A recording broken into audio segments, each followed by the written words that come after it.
Hello everyone, I'm Siti Nohijah with metric number 291027 and my partner is Intan Hamdan with metric number 290945. We have chosen the Borneo Culture Museum for our paperwork assignment. Hi, Ja. Hi Intan, we already at Borneo Culture Museum. I feel like I was dipping into a story a long time ago. We start, Intan? Yes, let's go. I'm so excited. Okay. The largest and best museum in Malaysia is in Kuching, Sarawak. If you have always been interested in learning about the culture of Borneo people in Sarawak, then you definitely need to visit the Borneo Culture Museum. The Borneo Culture Museum in Sarawak is open from 9 am to 4:45 pm on weekday and from 9:30 am to 4:30 pm on weekends as well as on public holidays. It will be closed on specific dates including Chinese New Year, Eid al-Fitr, Labor Day, Harvest Day, Malaysian Independence Day, the birthday of TYT of Sarawak and Christmas Day in the year 2023. The Borneo Culture Museum in Sarawak has different prices for different people. If you are a Malaysian kid who is 12 or below, you can go in for free. But if you are foreign kid, it's 20 ringgit. If you are between 13 and 17 or you have a student card, Malaysian pay 5 ringgit and non-Malaysian pay 25 ringgit. This rule also apply to university students. For grown-ups between 18 and 60, Sarawakians pay 10 ringgit, Malaysians from outside Sarawak pay 20 ringgit and non-Malaysians pay 50 ringgit. Older folks who are 61 or above pay less. Sarawakians pay 5 ringgit, Malaysian from outside Sarawak pay 10 ringgit and non-Malaysian pay 25 ringgit. People with disability who are Malaysian and registered with the welfare department can go in for free.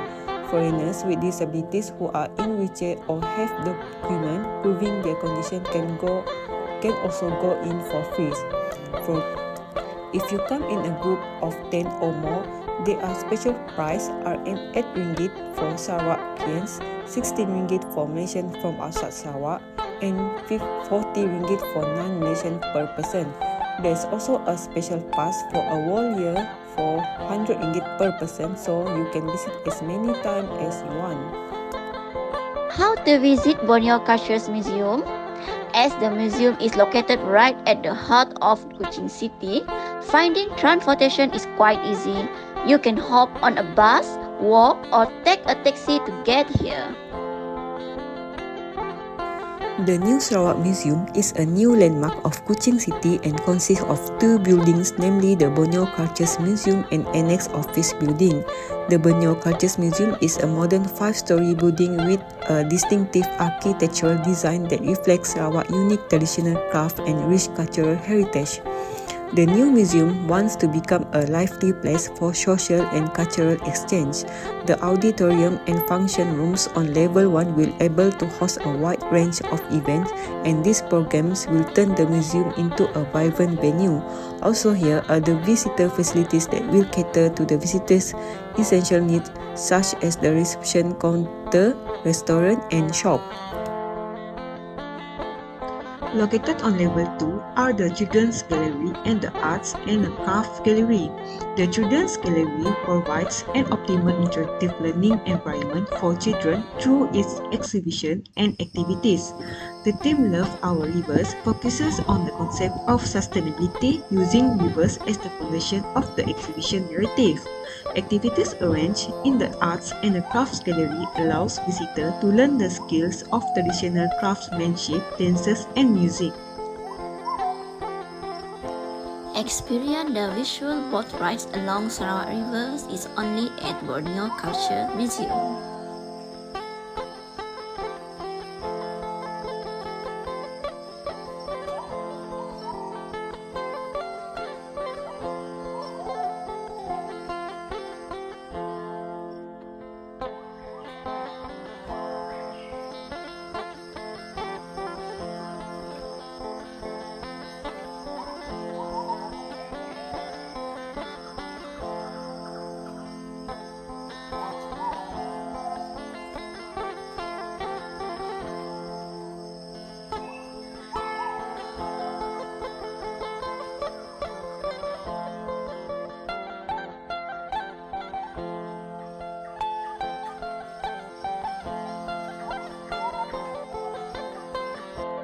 Level 2 hosts the Children's Gallery and an Arts and Crafts section, with several areas where little ones can keep themselves occupied with various activities. This floor is full of sensory booths that offer a cutting-edge, interactive learning environment that will keep children busy for hours on end.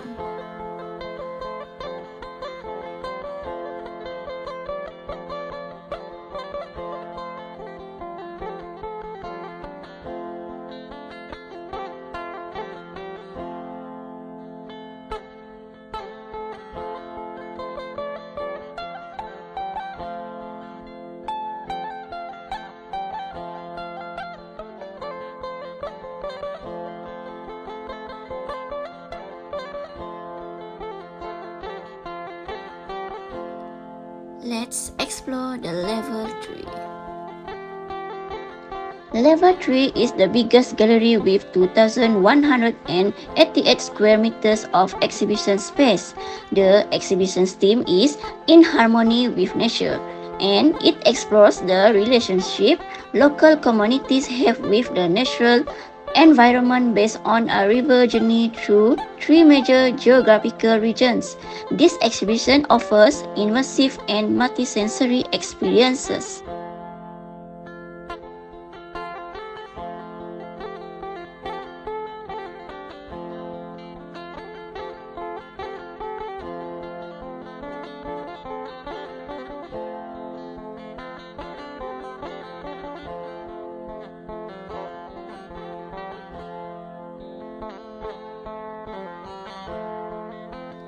It displays traditional costume, even those for shamanism ritual, or vessels, fishing equipment, headhunting essential, wood carvings, replica of the different animals found in Borneo, the Bidayu traditional house of Baru, and more. There are also interactive theater panels that retell the folklore of the Santubong princess. We must say this gallery is one of my favorites.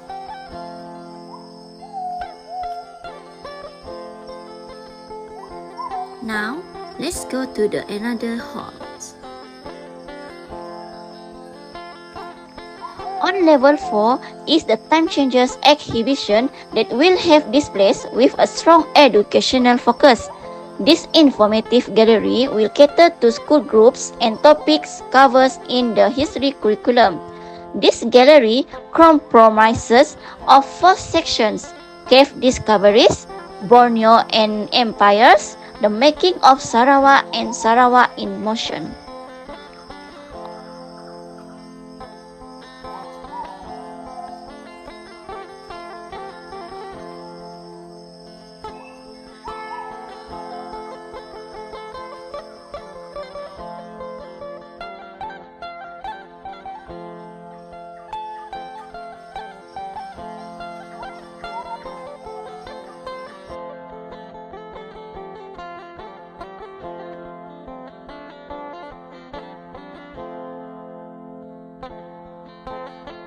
On level 4, near the exit, is an interactive room that lets you create your own piece of beaded jewelry via holographic technology. All you need to do is walk to your bead of choice and let the bead form into a piece of jewelry on the floor.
At level 5, you will be greeted by a large panoramic view of Kuching's Padang Merdeka. Here, you will see icons of Kuching City, such as a state legislative assembly, the century or curtain tree by the side of the green Padang Merdeka, and the clear blue sky of Kuching.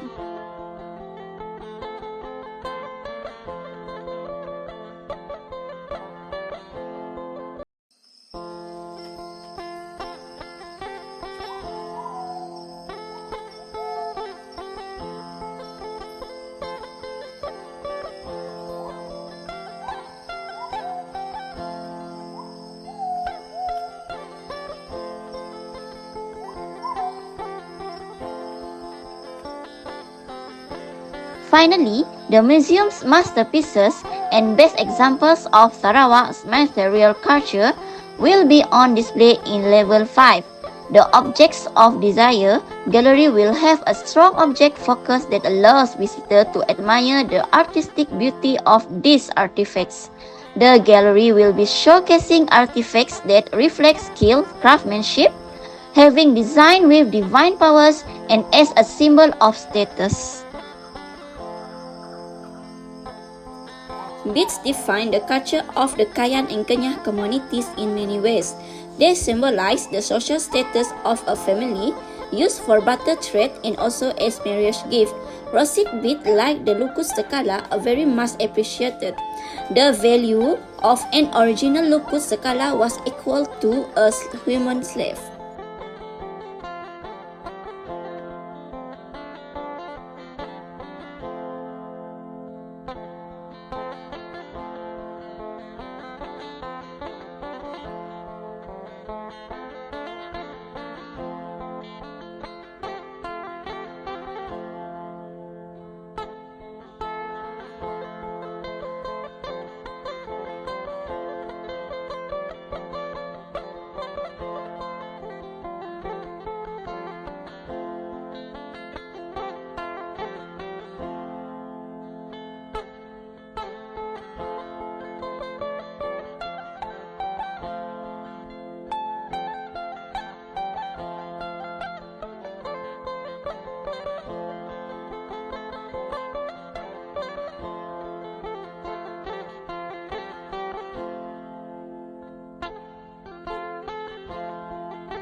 We can see how the process of making Sarawak songket involves many steps. There are few initial steps before proceeding to the weaving. The actual weaving starts after the creation of songket motif and patterns.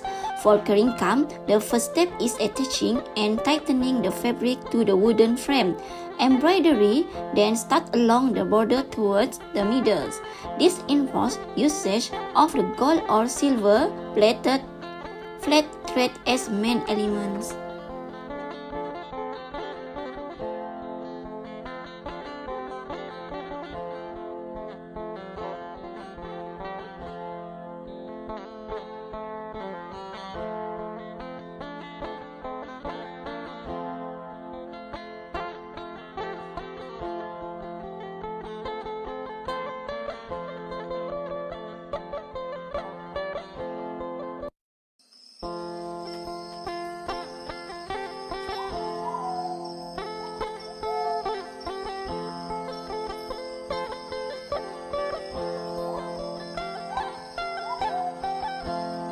In 1915, the Iban Gensurai received notification from Raja Charles Brooke to join the Mujong expedition. They purchased this warboat from a Malay man named Ate for the expedition. It cost about 50 silver dollars. They collected the funds from their longhouse. After the expedition, the boat remained at the longhouse. In 1949, a colonial district officer moved the boat to the Betong district office. He gave the people of Gensurai a Union Jack flag and built a school in exchange for the warboat. In 1969, the boat went on display at the Sarawak Museum ground following its transportation to Kuching. We also collect knowing history about Iban warboat at Borneo Cultures Museum. For eating and shopping at Borneo Cultural Museum, we noted there were 2 eateries available at the lobby of the museum as well. One was the fine-tuned Borneo Cultural Museum restaurant, which I was told served fine dining dishes, while the other was the BCM cafeteria. Not far from the eateries, there was also a gift shop which had paintings worth up to 95,000 on sale.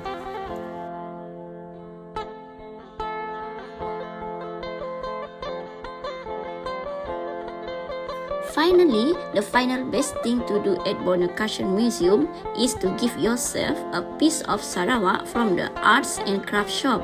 You will find books, clothes, postcards, art pieces, handmade soaps, food, and all sorts of Sarawak-made products and goods in this shop.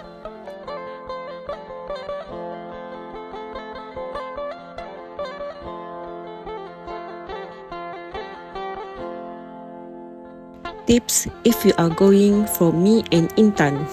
Anyway, if we have to visit again, there are certain things we will do differently to enjoy ourselves more. That said, if you are going to the museums, here are some handy tips I will recommend. First, wear comfortable clothing including shoes because you will walk a lot. There is no dress code nonetheless. Second, come early so that you can avoid the crowd and find parking if you are driving. Third, bring a camera because there's some pretty good spots for the photography in and out of the museum. Remember, however, tripods and use of flash is prohibited. Fourth, bring cash or install and reload your Sarawak Pay as Pay Global or e-wallet. Those with Pay actually pay much faster at the queue. There's no ATM machines, I noted. Fifth, bring official identification such as passports, student cards, and identification cards as they will be used for rates. There's a locker room at the lobby if you need to store stuff because bags are not allowed. 6. If you are driving, go in using the junction at off-wall. This way, if you aren't allowed into parking lot due to it being full, you can go to the nearby parking space without making a huge round.